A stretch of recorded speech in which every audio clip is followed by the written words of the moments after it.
Bismillahirrahmanirrahim. Alhamdulillah. Assalatu wassalamu ala sayyidina Rasulillah wa ala alihi wa sahbihi wa mawalah. Subhanaka la ilma lana illa ma 'allamtana innaka antal alimul hakim. Subhanaka la fahma lana illa ma fahamtana innaka antal jawadul karim. Yaqulu subhanahu wa ta'ala fi kitabihil karim. A'udzu billahi minasyaitonir rajim. Bismillahirrahmanirrahim. Ya ayyuhalladzina amanu kutiba alaikumus syiyam kama kutiba alal ladzina min qablikum la'allakum tattaqun. Alhamdulillah, kita bersyukur pada Allah yang telah memberikan rahmat sehingga kita masih diberikan kesehatan dan kesempatan sehingga masih bisa menunaikan ibadah puasa ini dengan sempurna. Mudah-mudahan Allah menyempurnakan ini sehingga kita menjadi orang-orang yang bertakwa sesuai dengan tujuan puasa. Para ahbab yang dirahmati Allah, tujuan utama dari puasa ini seperti yang disebutkan oleh Allah dalam surat Al-Baqarah 183 dalam ayat yang disampaikan tadi di awal adalah untuk membentuk jiwa yang bertakwa. Oleh karena itu ayatnya tadi Allah menyebutkan ya ayyuhalladzina amanu. Jadi yang dipanggil oleh Allah untuk menjalankan puasa adalah orang-orang yang beriman. Kenapa yang diperintahkan oleh Allah, khitabnya, taujihul kalamnya, sasarannya ini ditujukan kepada orang-orang yang beriman? Karena orang yang beriman itu maknanya orang yang sudah memiliki, yang sudah menepati janjinya dengan Allah subhanahu wa ta'ala, yaitu janji rububiyah, janji ketuhanan. Oleh karena itu termasuk dari tuntutan keimanan itu adalah mengikuti apa yang menjadi titah dari Allah yang telah memerintahkan. Karena ketika kita sudah memproklamirkan atau setelah kita berjanji kepada Allah subhanahu wa ta'ala, ketika dulu masih di alam dzar, ya, masih di alam sebelum diciptakan jasad ini, maka tentu menjadi keharusan di dalam keseharian, dalam kehidupan sehari-hari kita mengikuti janji tersebut. Oleh karena itu yang dipanggil oleh Allah adalah orang-orang yang beriman. Karena orang yang beriman ini nanti yang akan memenuhi janjinya yang pernah diucapkan, yang pernah diucapkan ketika masih bermuwajahah dengan Allah subhanahu wa ta'ala. Ya ayyuhalladzina amanu. Kemudian apa sekarang yang diperintahkan? Kutiba alaikumus syiyam, diwajibkan atas kalian berpuasa. Kama kutiba alal ladzina min qablikum, seperti mana diwajibkan atas orang-orang sebelum kamu. Ini menunjukkan bahwa puasa bukan hanya diwajibkan kepada umat Sayyiduna Muhammad sallallahu alaihi wasallam. Tapi puasa ini telah Allah perintahkan kepada orang-orang, kepada umat-umat sebelum Sayyiduna Muhammad sallallahu alaihi wasallam. Hal itu terbukti seperti Nabi Adam juga sudah diperintahkan untuk berpuasa. Nah, tapi semua umat walaupun ya mekanisme pelaksanaan puasanya itu berbeda, pelaksanaannya, tata caranya itu berbeda, dalam arti bulan apa, kemudian berapa hitungannya, berapa jumlahnya, ya bahkan seperti umat Nabi Nuh itu puasanya bukan seperti kita umat Sayyidina Muhammad yang wajib cuma 1 bulan di bulan Ramadan. Kalau umat Nabi Nuh itu puasanya 1 tahun. Jadi puasa umatnya Nabi Nuh itu 1 tahun. Kenapa? Karena Allah subhanahu wa ta'ala mengetahui bahwa umat Nabi Nuh ini adalah orang yang diberi umur panjang-panjang. Jadi untuk menundukkan hawa nafsu mereka, Allah subhanahu wa ta'ala dengan sifat hakimnya, dengan sifat bijaksananya, maka untuk menundukkan umur, ya umurnya yang begitu panjang dengan tentu hawa nafsu yang juga akan lebih, ya, maka Allah subhanahu wa ta'ala memerintahkan untuk puasa yang dilakukan itu selama setahun penuh. Setahun suntuk itu puasa tanpa ada jeda, setahun penuh. Itu umat Nabi Nuh. Karena sesuai dengan umurnya panjang, ya ada yang berumur 1000 tahun, ya tidak kurang dari 500 tahun umur umat Nabi Nuh. Sedangkan umat Sayyiduna Muhammad sallallahu alaihi wasallam, kita semua ini yang oleh Allah diberikan ya fisik tidak terlalu kokoh, tidak terlalu kuat, kemudian umur juga tidak terlalu panjang, maka oleh Allah subhanahu wa ta'ala diberikan apa? Dengan sifat hakimnya diberikan keringanan, yaitu tidak setahun tapi sebulan di bulan Ramadan. Akan tetapi walaupun demikian, kendati pun setiap umat itu berbeda mekanismenya, pelaksanaannya, bilangannya, tetapi tujuannya sama sebenarnya, yaitu la'allakum tattaqun, agar kalian menjadi orang yang bertakwa. Entah itu puasanya umat Nabi Nuh tadi yang selama setahun penuh, puasanya umat Nabi Musa, puasanya umat Nabi Isa, atau puasanya umat Sayyiduna Muhammad SAW yang ditentukan hanya 1 bulan di bulan Ramadan, tetapi tujuannya sama semua, yaitu la'allakum tattaqun, agar kalian menjadi orang yang bertakwa. Para ahbab yang dirahmati Allah, dan memang sudah sewajarnya, memang sudah sepatutnya menjadi kurikulum yang kita capai nanti. Dari apa yang kita lakukan di bulan Ramadan, apa yang kita tunaikan di bulan Ramadan, ini ketakwaan harus kita capai. Karena apa? Ramadan, ibadah puasa ini hendaknya memberikan perubahan kepada kita. Seperti halnya bahwa puasa ini bukan hanya dilakukan oleh manusia, ya, tetapi juga ada beberapa hewan yang oleh Allah Subhanahu wa Ta'ala untuk meningkatkan kualitas, ya, dirinya, untuk meningkatkan kualitasnya, itu harus melakukan puasa terlebih dahulu. Seperti contoh hewan-hewan yang melakukan puasa ini, ya, tentu puasa yang dimaksud di sini dalam tanda kutip puasa, ya, secara natural, bukan puasa dalam arti bahwa dia kalau tidak melakukan berdosa seperti kita orang mukallaf, bukan. Tapi artinya mereka untuk menemukan kesempurnaan itu harus melakukan tata cara tertentu, yaitu menahan diri, gitu ya. Menahan, ya, dalam arti tidak makan dalam beberapa waktu tertentu. Ada beberapa hewan, diantaranya adalah yang pertama ayam, ya. Ayam itu sebelum dia setelah dia bertelur, sebelum berubah menjadi anak ayam, maka sang induk ayam terlebih dahulu mengerami dalam waktu tertentu. Kalau ayam rata-rata 3 minggu, ya, dia mengerami telurnya ini. Coba perhatikan ayam ketika mengerami, dia, ya, pagi, sore, malam, ya, hanya mengerami telurnya saja. Dia tidak seperti hari-hari biasa sibuk cari makan, ya, tidak sibuk cari pejantan dan sebagainya, tapi dia hanya fokus mengerami itu saja. Kalau sudah lapar, dia satu hari bahkan terkadang hanya 1 kali turun untuk cari makan, sudah sebentar naik kembali, dia ramai kembali. Itu selama berapa? 3 minggu rata-rata. Kemudian setelah itu baru kemudian setelah waktu tersebut 3 minggu dia ramai, sehingga berubahlah telur itu menjadi anak ayam.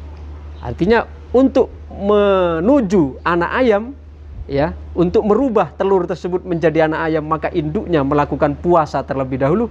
Dalam arti dia dalam beberapa waktu tertentu dia, ya, melakukan pengeraman, ya, sama seperti kita puasa, kan kita ibarat mengerami diri, ya, dalam arti kita menahan diri dari hal-hal yang membatalkan puasa, membatalkan pahala puasa. Ini yang kita lakukan ketika puasa, seperti halnya yang dilakukan oleh induk ayam tadi. Kemudian yang kedua, hewan yang juga puasa itu adalah ular. Ular juga melakukan puasa, ya, di mana ular ketika akan mengganti kulit itu tidak serta-merta kulitnya berubah begitu saja, tidak, tapi dia dalam beberapa waktu tertentu dia tidak makan, tidak minum, ya, dia bertapalah, ya, sehingga setelah beberapa waktu tertentu dia lakukan, maka perlahan-lahan kulitnya itu mengelupas, baru kemudian timbul kulit baru, ya, setelah dia melakukan persemedian atau setelah dia melakukan puasa itu.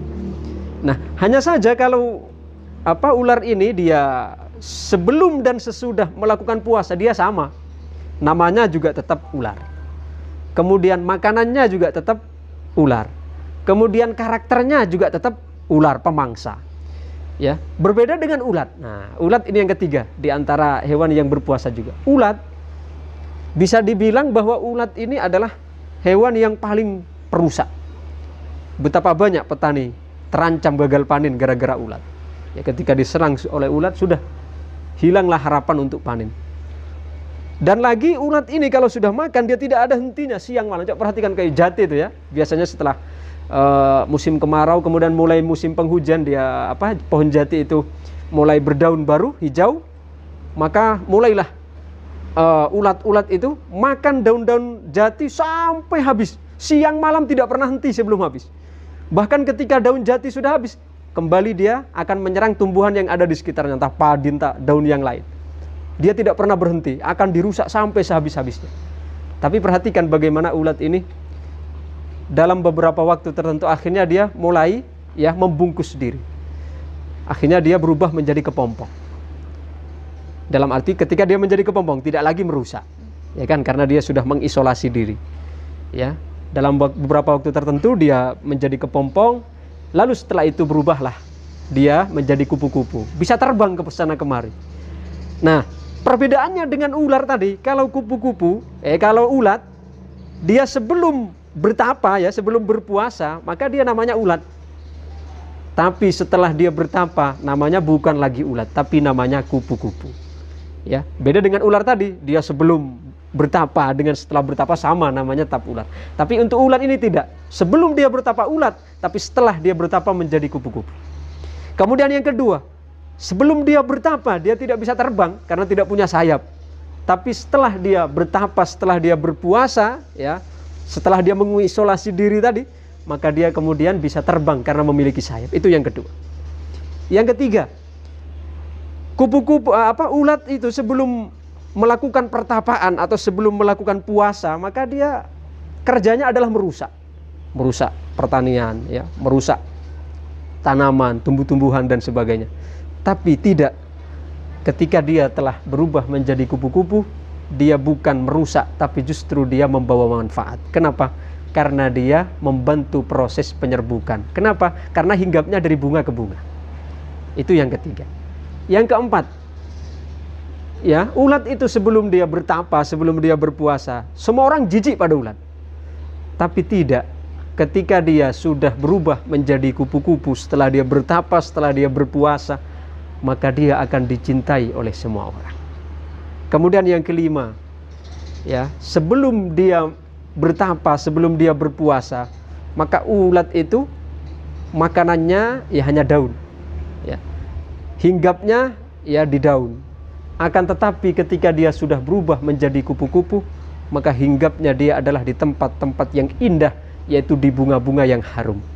Ini apa pelajaran yang bisa kita ambil dari pelajaran di atas?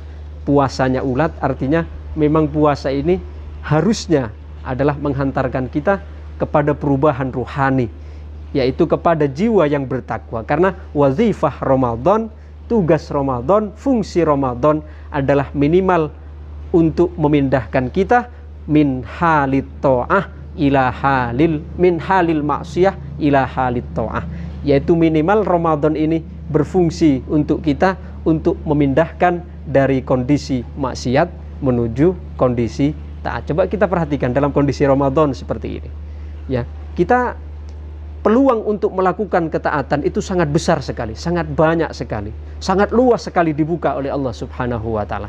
Maka seharusnya kondisi yang seperti ini memberikan athar, memberikan pengaruh kepada kita, yaitu memberikan kesempatan, yaitu apa? Memberikan kita kesempatan untuk berubah dari keburukan menuju kebaikan. Karena memang ini minimal puasa atau Ramadan itu memindahkan kita dari min halil maksiyah ila halit ta'ah. Kemudian yang kedua, Ramadan itu bukan hanya sekedar memindahkan kita dari halil maksiyah, keadaan maksiat, menuju halit ta'ah, kepada keadaan taat, tapi di atasnya lagi adalah memindahkan kita apa? Min hubbid dunya ila mahabbatillah, yaitu memindahkan kita dari cinta dunia kepada cinta Allah. Coba kita perhatikan ketika Ramadan seperti ini, ya, nuansa-nuansa mahabbatullah itu begitu terasa, begitu dalam. Kita coba tidak makan, tidak minum di siang hari bulan Ramadan, bukan karena tidak ada nasi, tidak ada makanan, tapi karena Allah yang memerintahkan. Oleh karena itu dalam hadits qudsi Allah Subhanahu wa Ta'ala berfirman, kata Allah, kullu amal ibni adam lahu illa shaum fa innahu li wa ana ajzi bih. Jadi semua amal manusia itu untuk manusia itu sendiri, kata Allah, kecuali puasa. Karena puasa itu untukku, maka aku sendiri yang akan membalasnya. Berarti ini adalah pelajaran untuk apa? Ramadan, untuk kita belajar berpindah dari mana? Dari hubbud dunya, cinta dunia, menuju mahabbatullah. Kemudian yang terakhir, Ramadan itu di samping berfungsi yang pertama tadi untuk minimal ya memindahkan kita dari keadaan maksiat menuju taat, kemudian di atasnya memindahkan kita dari hubbud dunya, cinta dunia, kepada mahabbatullah, kepada cinta Allah. Yang tertinggi lagi adalah Ramadan memindahkan kita dari ghaflah menuju zikir, menuju ingat. Oleh karena itu coba perhatikan ketika kita bulan Ramadan, suasana-suasana yang menggiring kita untuk mengingat kepada Allah sangat luas dan sangat lebar, terbuka luas yang dibuka oleh Allah Subhanahu wa taala. Mulai kita akan sahur, kemudian kita ya setelah tarawih, coba mulai sejak kita tarawih, setelah tarawih tadarusan, kemudian ada lagi nanti tahajud, kemudian witir, kemudian sahur lagi, kemudian masih ada kajian yang macam-macam. Kemudian setelah itu ya di siang harinya kita bisa sedekah, berbagi ya dengan orang lain, berbagi dengan fakir miskin. Kemudian setelah itu berbuka, ada doa mustajabah dan sebagainya. Ini adalah dalam rangka untuk mengeluarkan kita dari apa? Dari ghaflah, lalai menuju zikir kepada Allah Subhanahu wa taala. Semoga Ramadan ini memberikan perubahan kepada kita di dalam jiwa kita, di dalam hati kita, di dalam ruhani kita, sehingga kita menjadi orang-orang yang bertakwa seperti tujuan puasa yang disebutkan oleh Allah Subhanahu wa taala, la'allakum tattaqun. Allahumma taqabbal minna shiyamana wa qiyamana wa ruku'ana wa sujudana wa takhashu'ana wa qira'atana birahmatika ya arhamar rahimin. Wa sallallahu ala sayyidina Muhammad wa ala alihi wa sahbihi wa baraka wa sallam walhamdulillahi rabbil alamin.